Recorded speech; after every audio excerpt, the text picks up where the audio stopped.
नमस्कार मित्रमैत्रिणींनो आणि मित्रांनो, नैसर्गिक उपचार मराठीच्या या अतिशय खास व्हिडिओमध्ये तुमचं मनपूर्वक स्वागत आहे। जर तुमचं वय 65, 70 किंवा 80 वर्षापेक्षाही जास्त असेल आणि आता तुमचे वय पाय पूर्वीसारखे ताकद आणि साथ देत नसतील तर ही माहिती तुमच्यासाठी खूप महत्त्वाची ठरणार आहे। जर गुडघेदुखी, सांधेदुखी, सांध्यांमधील कडकपणा आणि वारंवार येणाऱ्या पायांच्या गोळ्यांमध्ये तुमचं चालणं फिरणं कमी झालं असेल तर या समस्येकडे साधा त्रास म्हणून पाहण्याची चूक करू नका, कारण ही तुमची शरीराकडून मिळणारी एक महत्त्वाची सूचना असू शकते जी वेळेवर लक्ष देण्याची गरज दर्शवते। एका काळ असा होता जेव्हा तुम्ही तुमच्या नातवंडासोबत मंदिराच्या पायऱ्या सहज चढायच्या, गावातली जत्रांमध्ये किंवा पुणे, सातारा, कोल्हापूर सारख्या शहरांच्या बाजारपेठांमध्ये तासानुतास फिरायच्यात, मित्रमैत्रिणींना भेटण्यासाठी कित्येक किलोमीटर पायी चालत जायच्या। पण आज त्या आठवणी फक्त मनातच उरल्या आहेत। आज परिस्थिती अशी झाली आहे की स्वतःच्या घरात बाथरूमपर्यंत जाणं सुद्धा एखादं कठीण लढाईसारखं वाटू लागलं आहे। प्रत्येक पाऊल टाकताना पायामध्ये वेदना जाणवतात, तोल जाईल की काय याची भीती सतत मनात असते आणि चालताना आत्मविश्वास कमी होत जातो। पण आज मी तुम्हाला एका ठाम आश्वासन देते, जर तुम्ही हा व्हिडिओ शेवटपर्यंत लक्षपूर्वक पाहिला आणि सांगितलेल्या गोष्टी योग्य प्रकारे अंमलात आणल्या तर अवघ्या 15 दिवसात तुमच्या अशक्त आणि थरथरणाऱ्या पायांमध्ये पुन्हा नवचैतन्य जाणवू शकते, पायांमध्ये ताकद वाढू शकते, चालण्यात आत्मविश्वास परत येऊ शकतो आणि दैनंदिन काम करणं पूर्वीपेक्षा अधिक सोपं वाटू शकतं। आता तुमच्या मनात प्रश्न आला असेल की हे नेमकं कसं शक्य आहे, तर मी तुम्हाला स्पष्ट सांगते, यामध्ये कोणताही जादू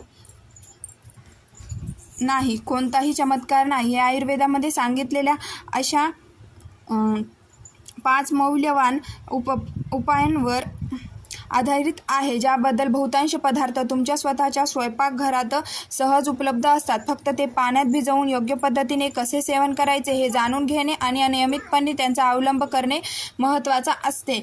आजच्या या व्हिडिओमध्ये आपण अशाच 5 प्रभावी उपायांबद्दल सविस्तर माहिती जाणून घेणार आहोत, जे वयोनुसारही कमकुवत झालेल्या पायांनी बळकटी देण्यासाठी आणि शरीराला नवसंजीवनी देण्यासाठी आणि शरीराला उपयुक्त ठरू शकतात। त्यामुळे हा व्हिडिओ शेवटपर्यंत नक्की पहा आणि आपल्या चॅनलला सर्वांनी नक्की सबस्क्राईब करून बेल आयकॉनवरती प्रेस करून घ्या, कारण असे व्हिडिओ आपल्या चॅनलवरती येत असतात, म्हणून नक्की सबस्क्राईब करा। माझ्या एका रुग्णाची गोष्ट सांगते। अहमदनगर जिल्ह्यातील 76 वर्षीय सदनराव हे निवृत्त शाळेत शिक्षक होते। सततच्या गुडघेदुखीमुळे आणि पायातल्या अशक्तपणामुळे त्यांची अवस्था इतकी गंभीर झाली होती की त्यांना व्हीलचेअरचा आधार घ्यावा लागत होता। एके दिवशी त्यांची मुलगी डोळ्यात अश्रू घेऊन माझ्याकडे आली आणि म्हणाली, डॉक्टर मॅडम, बाबा आता त्यांच्या नातवांसोबत काही मिनिटंसुद्धा बसून खेळू शकत नाहीत। पण मी सांगितलेल्या उपायांपैकी फक्त एका साधा उपाय त्यांनी नियमितपणे सुरू केला। एक विशिष्ट पदार्थ रात्रभर पाण्यात भिजवून सकाळी सेवन करण्यास सुरुवात केली आणि आश्चर्य म्हणजे अवघ्या 10 दिवसात ते स्वतः चालत माझ्या दवाखान्यात आले। त्यांच्या चेहऱ्यावर आनंद ओसाडून वाहत होता। ते हसत म्हणाले, डॉक्टर मॅडम, मला असं वाटतंय जणू माझ्या पायांना पुन्हा नवी ताकद मिळाली आहे। त्यांच्या डोळ्यातील आनंदश्रू आणि चेहऱ्यावर परतलेले समाधान पाहून मलाही खूप आनंद झाला। मित्रांनो, वाढत वय म्हणजे फक्त वेदना, अशक्तपणा आणि दुसऱ्यांवर अवलंबून राहणं असं अजिबात नाही। अनेक वेळा पायातील कमजोरी, हाडांचे दुखणे आणि सांध्यातील त्रास यामागचं मुख्य कारण म्हणजे शरीरातली कॅल्शियम, व्हिटॅमिन डी आणि प्रथिनांची कमतरता असते। योग्य आहार आणि योग्य जीवनशैली अंगीकारल्यास वाढत्या वयातही शरीराची ताकद टिकून ठेवता येते। तुम्हाला तो खास उपाय जाणून घ्यायचा आहे का? तो तुमच्या पायांमधील वेदना आणि कडकपणा हळूहळू कमी करण्यास मदत करू शकतो। तुमची ही इच्छा आहे का की कोणत्याही आधाराशिवाय तुम्ही तुमच्या नातवंडाचे हात धरून मंदिरापर्यंत किंवा जवळच्या बाजारात सहज चालत जावे? जर तुमचं उत्तर होय असेल तर हा व्हिडिओ शेवटपर्यंत नक्की पहा, कारण आज मी तुमच्यासोबत अशा 5 खास पदार्थांची माहिती शेअर करणार आहे, जे रात्रभर पाण्यात भिजवून सकाळी योग्य पद्धतीने सेवन केल्यास हाडांच्या आरोग्यासाठी आणि शरीराच्या ताकदीसाठी फायदेशीर ठरू शकतात। आणि या व्हिडिओच्या शेवटी मी तुम्हाला अशा 3 आयुर्वेदिक सवयीबद्दलही सांगणार आहे, ज्या या उपायांचा परिणाम आणखी प्रभावी बनवू शकतात। म्हणून खाली कमेंटमध्ये नक्की लिहा, होय डॉक्टर मॅडम। जर तुम्हालाही तुमचे पाय अधिक मजबूत आणि सक्षम बनवायचे असेल, तसेच तुम्ही महाराष्ट्रातील कोणत्या जिल्ह्यातून हा व्हिडिओ पाहत आहात हे देखील मला नक्की कळवा। तुम्ही पुणे, नाशिक, कोल्हापूर, सातापूर, नागपूर, अहमदनगर किंवा इतर कोणत्या भागातून पाहत पाहत आहात. मी तुमच्या प्रत्येक कमेंटकडे लक्षपूर्वक पाहते आणि तुमच्या प्रतिसादाची आतुरतेने वाट पाहते. आता पुढचा उपाय ऐकून तुम्ही खरोखरच आश्चर्यचकित होऊ शकता, त्यामुळे हा व्हिडिओ मध्ये सोडू नका. मित्रांनो, चालताना पाय डगमगणे, गुडघ्यांमध्ये सतत वेदना होणे किंवा बराच वेळ बसून राहिल्यानंतर सांध्यांमध्ये कडकपणा जाणवणे या साध्या समस्या नाहीत. हा तुमच्या शरीराचा एक महत्त्वाचा संदेश असतो की तुमच्या हाडांना आणि स्नायूंना आवश्यक पोषण पुरेशा प्रमाणात मिळत नाही. तुमच्याही मनापासून इच्छा असेल की सकाळी उठल्यावर कोणत्याही वेदनांशिवाय घराच्या अंगणात निवांत फेरफटका मारता यावा, नातवंडांना शाळेत सोडता यावं, जुन्या मित्रमैत्रिणींसोबत चहाच्या टपरीवर बसून गप्पा मारता यावात आणि जुन्या आठवणींना उजाळा देता यावी. परंतु पायांमधील वेदना फक्त शरीरालाच नाही तर मनालाही कैद करून टाकतात. सतत एक भीती मनात असते की कधी तोल जाईल आणि पडल्यामुळे हाड मोडेल की काय, कारण या वयात मोडलेली हाडे पूर्वीसारखं लवकर जुळत नाहीत आणि कोणालाही आपल्या मुलांवर ओझं व्हायचं नसतं. हीच भीती, हीच असहाय्यता आणि हीच चिंता हळूहळू आयुष्यातील आनंद कमी करत जाते. पण आज मी तुम्हाला पूर्ण विश्वासाने सांगते की ही परिस्थिती कायमस्वरूपी राहणारी नाही. मित्रांनो, अनेकांना असं वाटतं की वाढत्या वयामुळेच हाडं कमकुवत होतात, पण वास्तव यापेक्षा थोडं वेगळं आहे. अनेक वेळा शरीराला आवश्यक पोषक घटक योग्य प्रकारे मिळत नाहीत किंवा ते शरीरात व्यवस्थित शोषले जात नाहीत.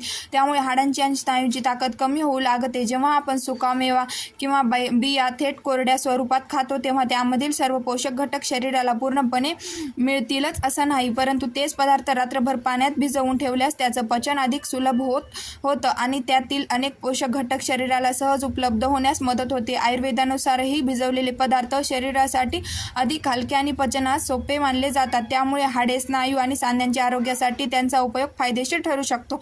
आता वेळ न दडवता जाणून घेऊया अशाच काही उपयुक्त उपायांबद्दल. पहिला उपाय आहे भिजवलेले मेथी दाणे आणि अक्रोड याचे प्रभावी मिश्रण. सामान्यतः आपण मेथी दाण्याचा वापर फोडणीसाठी किंवा मसाल्यामध्ये करतो, पण 1 चमचा मेथी दाणे आणि 2 अक्रोडाची गिरी रात्रभर एका ग्लास स्वच्छ पाण्यात भिजवून ठेवल्यास त्याचे वेगळे फायदे मिळू शकतात. मेथी दाण्यामध्ये लोह, कॅल्शियम आणि शरीरातील सूज कमी करण्यास मदत करणारे गुणधर्म आढळतात, तर अक्रोडामध्ये ओमेगा 3 फॅटी ॲसिड्स आणि प्रथिने असतात, ज्या स्नायूंच्या आरोग्यासाठी महत्त्वाचे मानले जातात.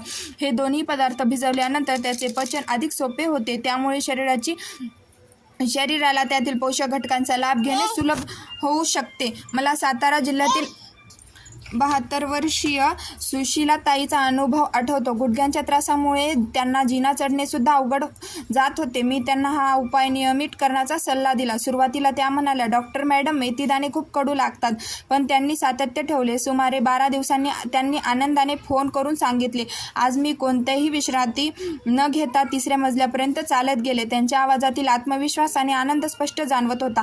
हा उपाय करण्याची पद्धत अतिशय सोपी आहे. रात्री झोपण्यापूर्वी 1 चमचा मेथी दाणे आणि 2 अक्रोडाची गिरी एका ग्लास पाण्यात भिजवून ठेवा. सकाळी उठल्यानंतर ते पाणी प्या आणि नंतर मेथी दाणे व अक्रोड व्यवस्थित चावून खा. जर तुम्हाला मधुमेहाचा त्रास असेल तर मेथी दाण्याचा प्रमाण अर्धा चम्मच ठेवणे योग्य ठरेल. तुम्ही हा उपाय करून पाहणार असाल तर खाली कमेंटमध्ये नक्की लिहा, होय डॉक्टर मॅडम.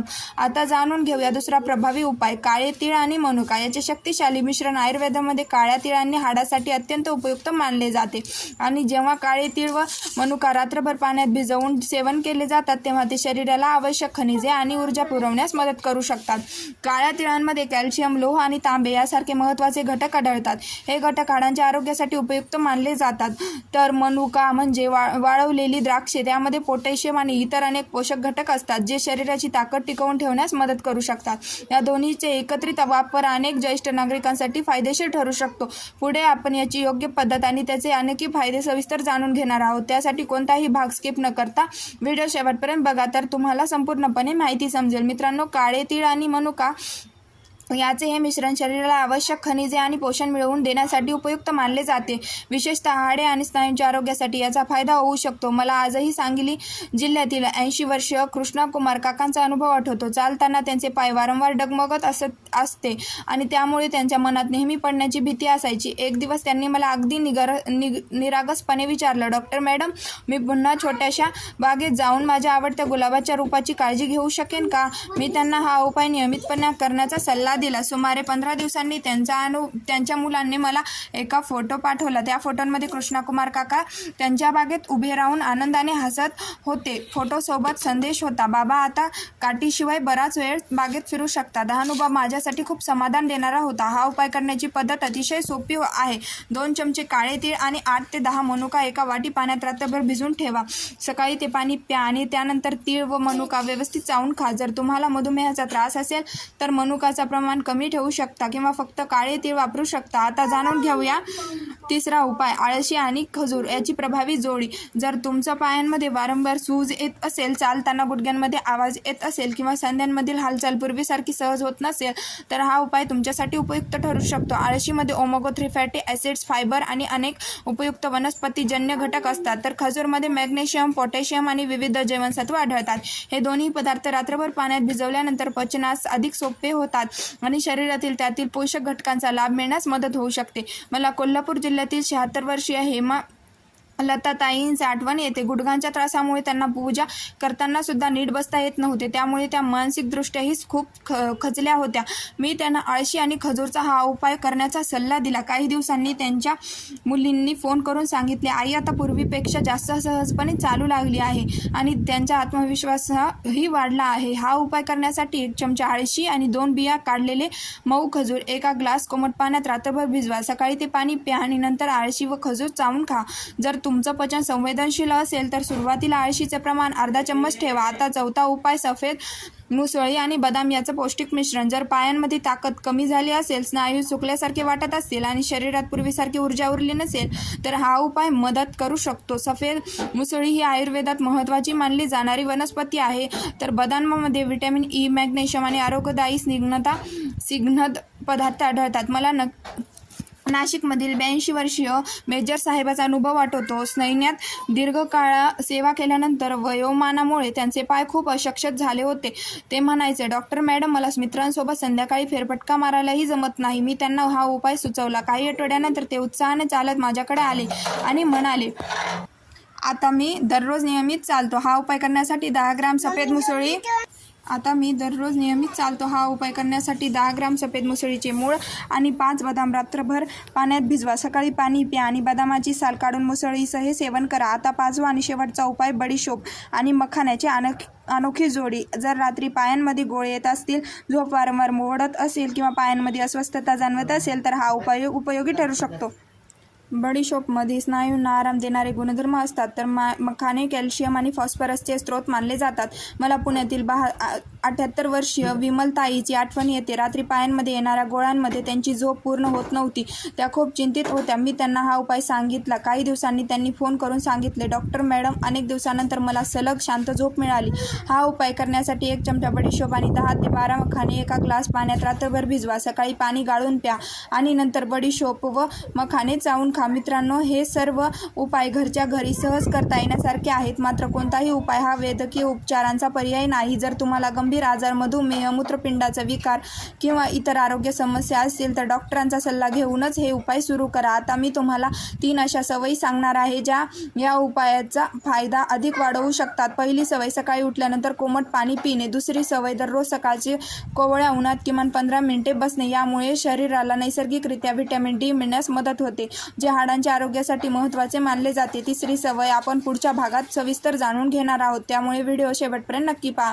आता तिसरी आणि अतिशय महत्त्वाची सवय जाणून घेऊया. तिसरी सवय म्हणजे रात्री झोपण्यापूर्वी अवघ्या 5 मिनिटांसाठी मोहरीचे तेलाने पाय आणि गुडघ्यांची हलक्याने हाताने मालिश करणे. यामुळे रक्तभिसरण सुधारण्यास मदत होते, स्नायूंना आराम मिळतो आणि दिवसभरचा थकवाही कमी जाणवू शकतो. मित्रांनो, आज सांगितलेल्या या 5 उपायांपैकी तुम्ही कोणताही एक उपाय आजपासून सुरू करू शकता. त्यांच्यासोबत या 3 चांगल्या सवयी जर तुम्ही तुमच्या दैनंदिन जीवनाचा भाग बनवल्या तर काही दिवसातच शरीरात सकारात्मक बदल जाणवू लागतील. चालताना अधिक हलके वाटू शकते, थकवा कमी जाणवू शकतो आणि दैनंदिन कामे करताना आत्मविश्वास वाढू शकतो. आता मला कमेंटमध्ये नक्की सांगा, या 5 उपायांपैकी तुम्ही सर्वप्रथम कोणता उपाय करून पाहणार आहात. तसेच या 3पैकी 3 सवयीपैकी कोणतीही सवय तुम्ही आजपासून सुरू करणार आहात. जर ही माहिती तुम्हाला उपयुक्त वाटली असेल तर ती तुमच्या घरातील ज्येष्ठ नागरिकांपर्यंत, आईवडिलांपर्यंत आणि पायांमध्ये वेदना, अशक्तपणा किंवा वारंवार गोळे येण्याच्या समस्येने त्रस्त असलेल्या व्यक्तींपर्यंत नक्की पोहोचवा.